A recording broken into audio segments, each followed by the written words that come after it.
আরে গাইস, মাইথন এসে যদি না বোটে চাপা হয় তাহলে তো পুরো জিন্দগিটাই বেকার। আই মিন মাইথন আসাটাই বেকার। আর মাইথনে এসে বোটে চাপতে গিয়ে আমার সাথে এমন কিছু হলো যেগুলো শুনলে তোমরা আবার কেমন কেমন হয়ে যাবে।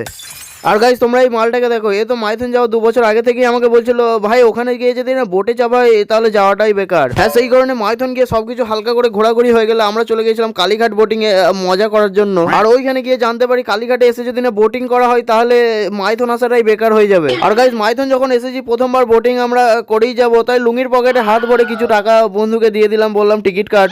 আবে আজকে তো আমি লুঙ্গি পরিনি। আর আমি তো ভাবলাম আমার এই সুন্দরপাড়া চকচকে ড্রেসটা পরে আমি বোটিং করব, কিন্তু কাকা বললো দালালি চলবে না, তাড়াতাড়ি লাইফ জ্যাকেট গলিয়ে নাও। আর কাকার কথার অনুযায়ী সবাই তাদের নিজের নিজের লাইফ জ্যাকেট তুলে নিচ্ছিল, আর আমার বেলাতেই শেষ হয়ে গেল। আমার সময় জ্যাকেট শেষ।